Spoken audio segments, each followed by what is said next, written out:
नमस्कार, मैं हूं आपके साथ गौरव राजेंद्र। बुलेटिन की शुरुआत करते हैं। प्रदेश के कृषि मंत्री गणेश जोशी ने आईटी पार्क सहस्त्रधारा स्थित नाबार्ड के कार्यालय में राष्ट्रीय कृषि और ग्रामीण विकास बैंक यानी कि नाबार्ड द्वारा 2 दिवसीय सेब महोत्सव का शुभारंभ किया और इस दौरान उन्होंने विभिन्न जनपदों से लगे स्टॉलों का भी अवलोकन कर किसानों से संवाद किया।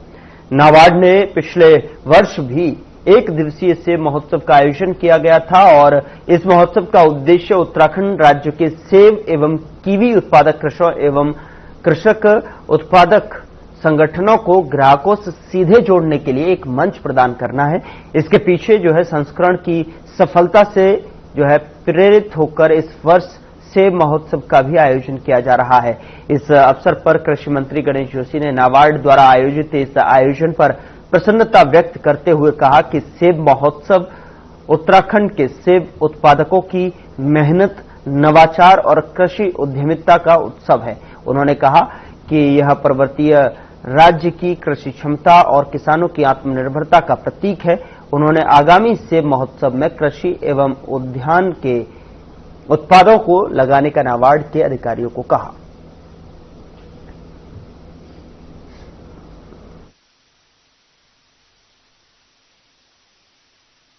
आज हमारा जो हासिल का सेब है उसकी क्वालिटी इतनी बेहतर है, वो कश्मीर की सेब को बीट करता है। और आज नाबार्ड द्वारा यहाँ पर दूसरा फैक्ट्री हमारा रिलीज किया गया है और जिसमें हमारा हर्षिल व चौकत्ता का सेब यहाँ पर है। ये भी है, जिसमें कई स्टॉलों का निरीक्षण किया। मुझे पहली बार जब मैंने स्टॉल वालों से पूछा क्या सरकार की तरफ से कोई आपको दिक्कत तो नहीं आ रही है, पहली बार सबने कहा कि सरकार हमारे साथ खड़ी है, हमारी पूरी मदद हो रही है। नाबार्ड की मदद से भी हमारे एफपीओ चल रहे हैं और मैं दावे के साथ कह सकता हूं आज हिमाचल व कश्मीर के बाद हम एप्पल के उत्पादन में तीसरे स्थान पर हैं।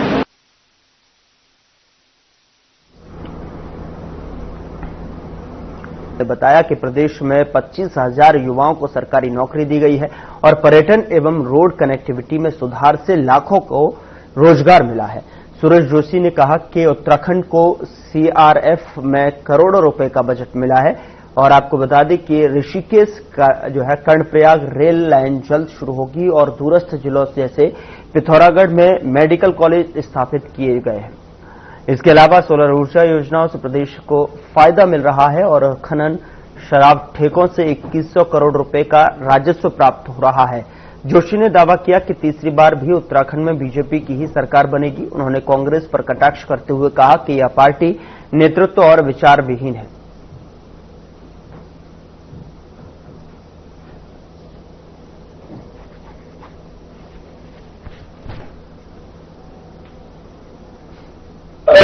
परिवार में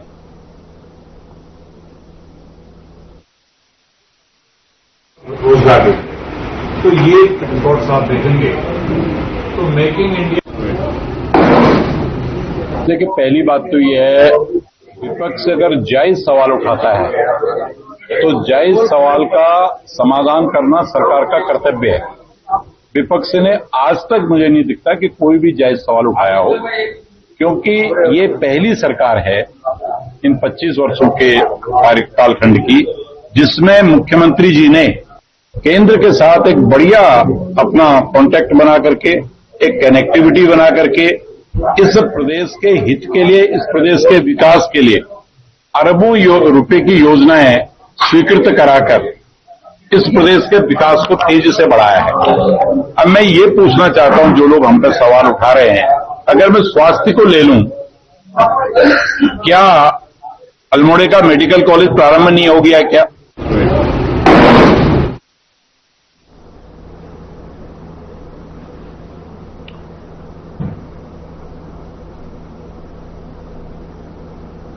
उधर किच्छा में विधायक तिलकराज ब्रेहड़ के नेतृत्व में किसानों और कांग्रेस कार्यकर्ताओं ने धान तौल केंद्र पर धरना प्रदर्शन किया और प्रदर्शनकारियों ने धान खरीद केंद्र की व्यवस्थाओं में सुधार और समय पर धान तुलाई की व्यवस्था करने की जोरदार मांग की है। बता दें कि विधायक तिलकराज बेहड़ ने बताया कि मंडी में किसानों द्वारा सूखे धान के ढेर लगाए गए थे, लेकिन अचानक आई बरसात के कारण लाखों रुपए कीमत का धान भीगकर खराब हो गया। इससे किसानों को भारी आर्थिक नुकसान हुआ है। राइस मिलर्स भी जो है भीगे हुए हैं, धान को कम कीमत पर खरीद रहे हैं और जिससे कि किसानों की परेशानी और बढ़ गई है। विधायक ने मंडी समिति के टोल केंद्र पर लाइट की व्यवस्था करने और जरूरत पड़ने पर रात के समय धान तोलने की व्यवस्था बनाए जाने की जो है मांग की है, ताकि किसानों को कोई दिक्कत ना हो।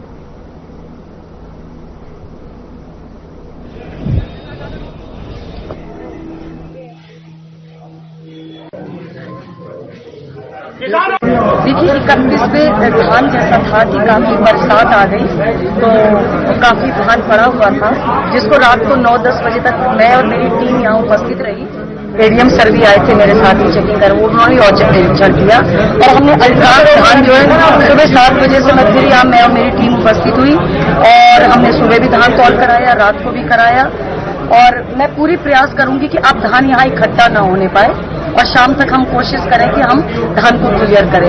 जो एक 26-31 वाली बात हुई, कल इस पे एडीएम सर ने क्लियर कर दिया है और 31 जो है वो क्योंकि इसमें पूर्व में विभाग द्वारा कोई ऐसी कोई एडवाइजरी इत्यादि जारी की गई थी, तो इसलिए 31 की खरीद की जाएगी और 26 पिछले साल भी नहीं खरीदा गया था और पूर्व में भी इसमें ये है कि उस पर पहले से ही ये चीज क्लियर थी कि 26 की खरीद नहीं पिछले साल, लेकिन 31 की खरीद की जाएगी।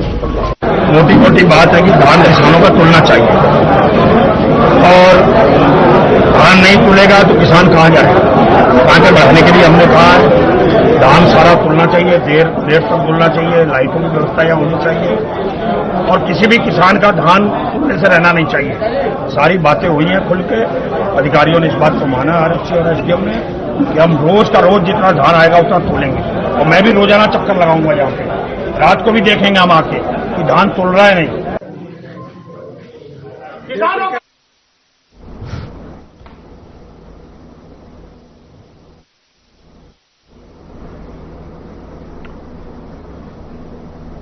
10 अक्टूबर से 3 दिवसीय अल्मोड़ा लिट फेस्ट का आयोजन किया जा रहा है, जिसमें 40 से अधिक सत्रों का आयोजन किया जा रहा है।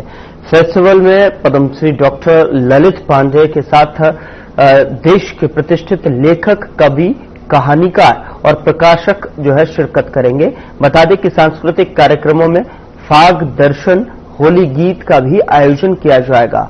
अध्यक्ष ने बताया कि महोत्सव में हिंदी प्रकाशन में उत्साह पैदा करने वाले हिंदी युग्म प्रकाशन के संस्थापक एवं मुख्य संपादक शैलेश भारतवासी, ज्ञानपीठ पुरस्कार विजेता विनोद कुमार शुक्ल को जो है 6 माह में 30 लाख की रॉयल्टी देकर सुर्खियां पैदा की है। उनके साथ ही विशेष सत्र का आयोजन किया जाएगा और इसके साथ ही हिंदी लेखन को प्रोत्साहित करने के लिए रोड मैप पर चर्चा की जाएगी। परंपरा को आगे बढ़ाते हुए 3 दिवसीय अल्मोड़ा लिट फेस्ट का आयोजन किया जाएगा। 40 से अधिक सत्रों का आयोजन होना है। इसमें तकरीबन आपको बता दें कि कहानीकार से लेकर जो है कवि और पद्मश्री, यहां बड़े नामचीन लोग जो है शामिल होंगे, शिरकत करेंगे। 40 से अधिक सत्रों का आयोजन होना है।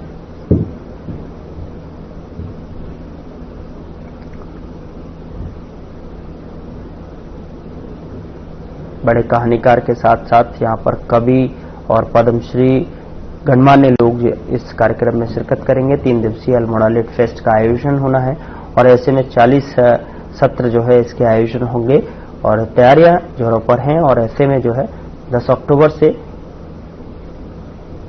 इसका आयोजन किया जाएगा। 3 दिवसीय कार्यक्रम जहां पर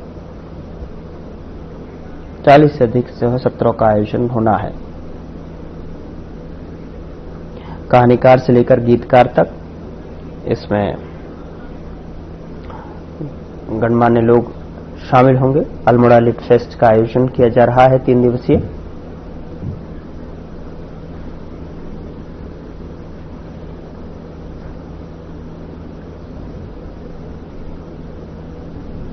तो 40 से अधिक सत्रों का आयोजन किया जाना है और साथ ही आपको बता दें कि 3 दिवसीय इस कार्यक्रम का आयोजन होना है, जहां पर अल्मोड़ा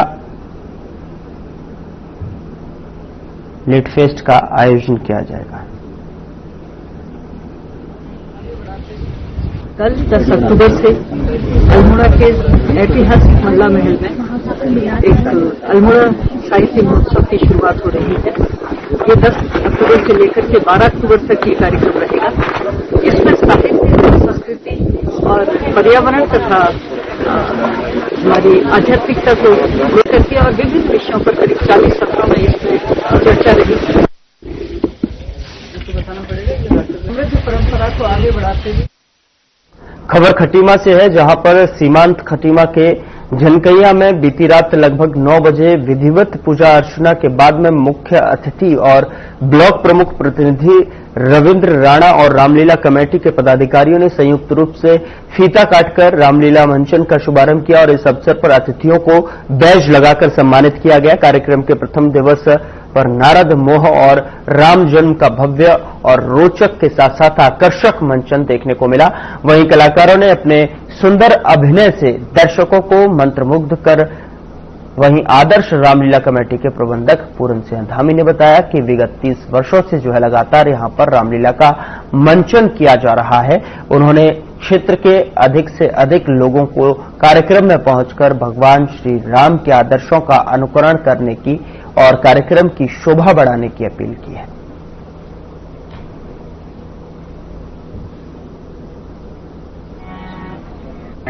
से ये रामलीला चली आ रही है बहुत पहले से। बीच में थोड़ा सा बाधित रही 2-4 वर्ष, लगातार इसको चलते हुए कंटिन्यू 30 साल हो गए हैं। अभी विगत ये 10 दिनों तक चलेगी ये रामलीला। इसमें नित्य भक्तजन जो है यहाँ पर जो पात्र हैं हमारे, उनके अभिनय को देखेंगे। निरंतर ये 10 दिन तक चलती रहेगी।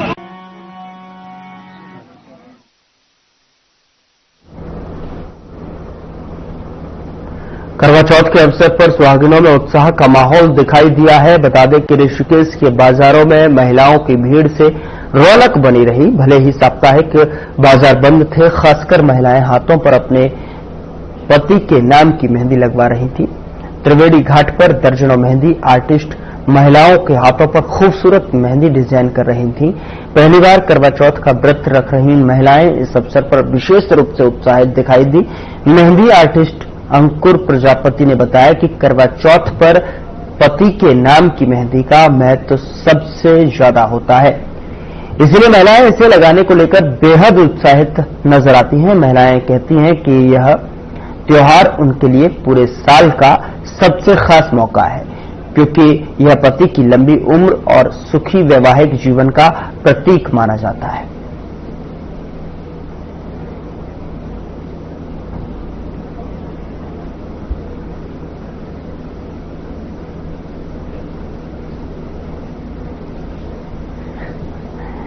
अभी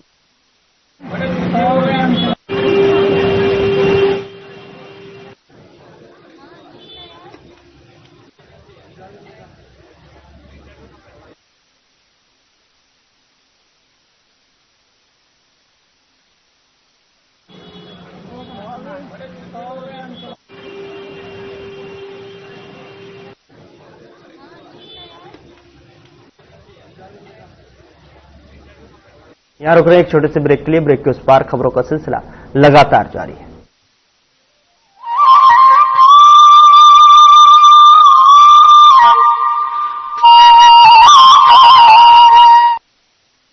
कुछ लोग खाते पीते तो बहुत बढ़िया है, पर फिर भी उनकी सेहत नहीं बनती।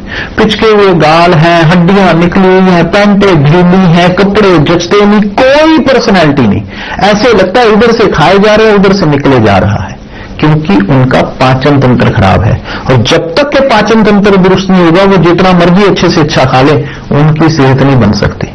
इसलिए हमारी संस्था सन्यासी आयुर्वेदा ने एक ऐसी दवा का निर्माण किया है जो कि आपके लिवर को, आपके पाचन तंत्र को दुरुस्त करने का काम करती है, ताकि आप जो भी खाएं उसका पूरे का पूरा निचोड़ आपके शरीर को लगे, आपकी भूख बढ़े, खाया पिया सही से लगे, नया खून बने, हड्डियों में जान आए, वजन बढ़े और आप मोटे तगड़े खूबसूरत पर्सनैलिटी के मालिक बन जाएं। सिर्फ 699 रुपए की पूरे 1 महीने की दवा होती है और आप इसे घर बैठे 01145454545 पर फोन करके दवा मंगवा सकते हैं। स्वावलंबी हो रहा प्रदेश का युवा, सशक्त हो रहा उत्तराखंड। मुख्यमंत्री पुष्कर सिंह धामी के दूरदर्शी फैसलों और पारदर्शी नीतियों से उत्तराखंड में रोजगार की बयार बह रही है। युवाओं की लाचारी और भ्रष्टाचार की मार पुरानी बात हो गई है। अब युवाओं की मेहनत को समय रहते सही परिणाम मिल रहा है। ऐतिहासिक नकल विरोधी कानून के लागू होने के बाद उत्तराखंड में प्रतियोगी परीक्षाओं में पारदर्शिता आई है। समयबद्ध ढंग से न सिर्फ विज्ञप्ति निकल रही हैं, बल्कि परीक्षा के बाद चयन भी हो रहा है। यही वजह है कि धामी सरकार के कार्यकाल में अब तक 25,000 से ज्यादा युवाओं को सरकारी सेवाओं में रोजगार देने का रिकॉर्ड बना है। पिछले 2-3 वर्ष उत्तराखंड में प्रतियोगी परीक्षा की तैयारी कर रहे छात्रों के लिए काफी अच्छे रहे हैं। उसका महत्वपूर्ण कारण ये है कि एक तो निरंतर रूप से परीक्षाएं आयोजित हो रही है, समयबद्ध रूप में परीक्षाओं के परिणाम भी आ रहे हैं और परीक्षाओं में सबसे महत्वपूर्ण विषय रहता है पारदर्शिता और शुचिता का, वो इंश्योर हुआ है। मुख्यमंत्री पुष्कर धामी ने महिलाओं के सामाजिक आर्थिक सशक्तिकरण की दिशा में साहसिक कदम उठाया। सरकारी नौकरियों में महिलाओं के लिए 30% क्षैतिज आरक्षण के प्रावधान से प्रदेश की महिलाओं को रोजगार में समान अवसर मिल रहे हैं। हमारी सरकार की कई सारी पहल में से एक जो क्रांतिकारी पहल रही है वो है 30% महिला आरक्षण बिल, जिसके माध्यम से न कि सिर्फ उत्तराखंड की महिलाओं को रोजगार में एक नए अवसर बल्कि उनकी जो भागीदारी है उसको भी हमने बढ़ते हुए रूप में देखा है। इसके लिए हम हमेशा ही उत्तराखंड सरकार के आभारी रहेंगे। कुशल युवाओं को रोजगार देने के लिए राज्य सरकार लगातार रोजगार मेले आयोजित कर रही है। इन सभी प्रयासों से सरकारी सिस्टम पर युवाओं का भरोसा मजबूत हुआ है। उम्मीदों को पंख लगा रही उत्तराखंड सरकार, युवाओं को मिल रहा रोजगार।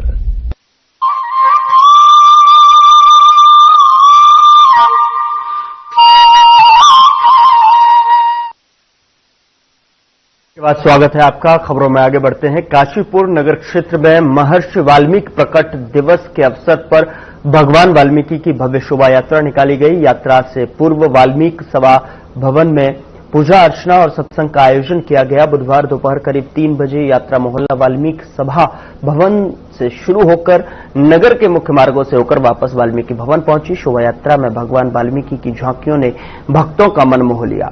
जगह जगह पुष्प वर्षा की गई और साथ ही आपको बता दें कि भगवान वाल्मीकि हर हर वाल्मीकि के नारे गुंजायमान हुए। दर्जनों झांकियां और सांस्कृतिक कार्यक्रमों ने नगरवासियों को मंत्रमुग्ध कर दिया।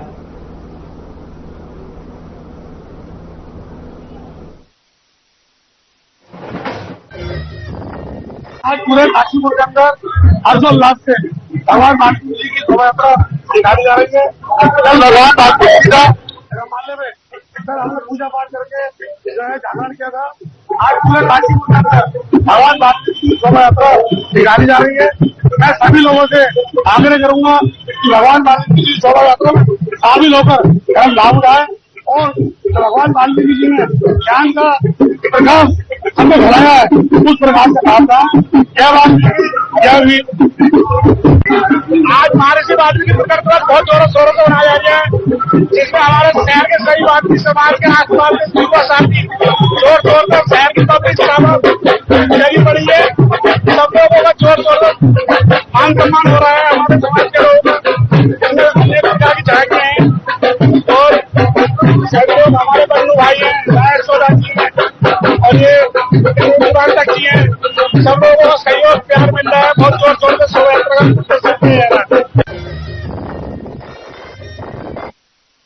ऋषिकेश में त्योहारी सीजन से पहले खाद्य सुरक्षा और औषधि नियंत्रण विभाग की बड़ी कार्रवाई सामने आई है, जहां पर टीम ने सूचना के आधार पर छापेमारी कर एक सप्लायर को पकड़ा है, जो कि हरिद्वार, ऋषिकेश और डोईवाला में दूध, घी और मक्खन की सप्लाई करता था। और इस दौरान हैरानी की बात तो ये रही कि आरोपी उपाध्यक्ष भारतीय किसान यूनियन के बोर्ड लगी गाड़ी में मिलावटी माल सप्लाई कर रहा था। तो वहीं छापेमारी के दौरान टीम ने करीब 5 क्विंटल क्रीम, 40 किलो घी और 50 किलो मिल्क पाउडर जब्त किया है।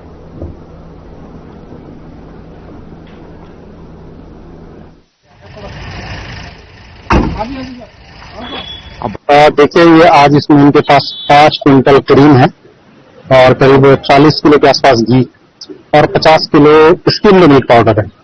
तो काफी दिनों से हमारे पास सूचना थी और आयुक्त महोदय ने पूरे प्रदेश में जो है त्योहारों को देखिए अभियान चलाने के आदेश किए हैं। इसी क्रम में जनपद के विभिन्न क्षेत्रों में अलग अलग टीमें बनी। तो आज एक टीम में मैं और हमारे खाद्य सुरक्षा अधिकारी कपिल, हम दोनों इस एरिया में काम कर रहे थे। तो हमें सूचना मिली थी काफी दिनों से, विजिलेंस सेल से हमारे पास सूचना थी कि ये गाड़ियां इस तरीके से आ रही हैं, तो हमें संदेह था इस पे। उत्तराखंड में इस बार मानसून सीजन के दौरान भारी तबाही देखने को मिली। कहीं बादल फटे तो कहीं जो है हाहाकार मचा। बता दें कि मौसम विभाग के अनुसार इस बार प्रदेश में सामान्य से 22% ज्यादा बारिश दर्ज की गई है और इससे अत्यधिक बारिश का सबसे ज्यादा असर राज्य के सड़क नेटवर्क पर पड़ा है। मैदान से लेकर पहाड़ तक सैकड़ों सड़कों को नुकसान पहुंचा, कई पुल बह गए और जगह जगह सड़कों पर गड्ढे बन गए हैं।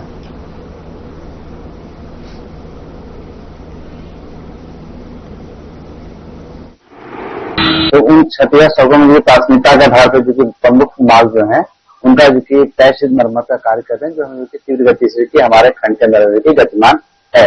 इसके अलावा भी कुछ सड़कें ऐसी है जो कि बहुत ही ज्यादा क्षतिग्रस्त हो गई थी, इनमें जो कि हमारा जो कि नवीनीकरण का जो कि प्रस्ताव होता है, तो उन सड़कों पर जो कि हमारे टोटल इस साल 80 किलोमीटर नवीनीकरण का प्रस्ताव स्वीकृत हुआ था, जिसके अगेंस्ट हमने 45 कर लिया अब तक और बाकी बैलेंस का जो कि हमारा टारगेट है कि अक्टूबर या नवंबर तक हम लोग पूर्ण कर लेंगे, जिससे कि हमारा जो कि प्राथमिकता जो सड़कों की सरफेस की राइडिंग क्वालिटी सुधर जाएगी।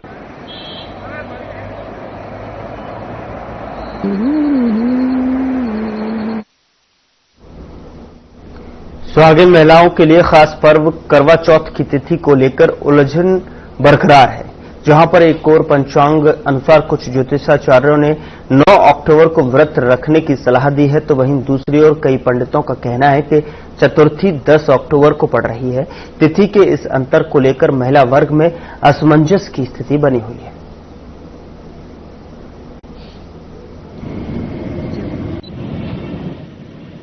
करवा चौथ व्रत अर्थात जिसको कर्क चतुर्थी व्रत बोलते हैं, वो 10 अक्टूबर दिन शुक्रवार को है। धर्म सिंधु के अनुसार निर्णय यह बैठता है जब कोई तिथि 2 दिन हो और दोनों दिन उस तिथि के समय चंद्रोदय न बैठता हो, तो ऐसी तिथि में जो उदया तिथि होती है उसके आधार पर व्रत करना चाहिए। 9 अक्टूबर को दिन गुरुवार को रात्रि 11:55 तक तृतीया है और उसके बाद चतुर्थी आ रही है। उस समय जो चंद्रोदय का समय है वो लगभग 7:15 बजे से 8 बजे तक का है। वहीं जो उदया तिथि अर्थात चतुर्थी तिथि 10 अक्टूबर दिन शुक्रवार को जो बैठती है वो शाम के 7:39 तक है। थानों क्षेत्र के रायपुर मार्ग पर जंगल से निकलकर एक हाथी सड़क पर आ गया। हाथी ने सड़क किनारे खड़े एक पेड़ को उखाड़कर गिरा दिया और देर तक जो है पेड़ के साथ खेलता रहा। इस दौरान जो है सड़क के दोनों ओर लंबा जाम लग गया। सूचना मिलने पर थाना वन रेंज की जो है टीम मौके पर पहुंची। हालांकि कुछ देर बाद हाथी खुद ही जंगल की ओर लौट गया, जिसके बाद जो है यातायात बहाल किया गया।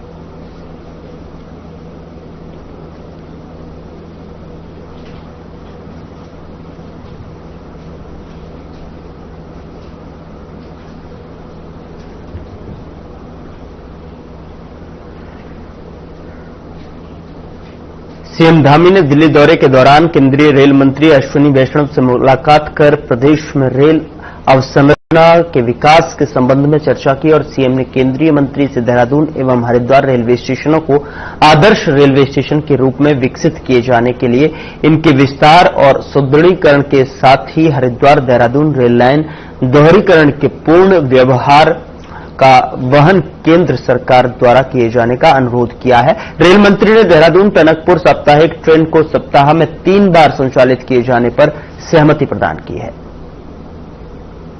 तो वहीं आपको बता दें कि केंद्रीय रेल मंत्री द्वारा सभी प्रस्तावों पर हर संभव सहयोग का आश्वासन देने के लिए आभार भी व्यक्त किया है।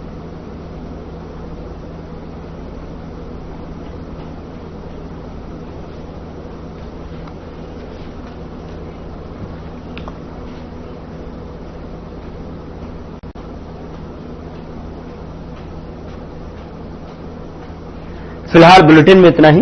नमस्कार।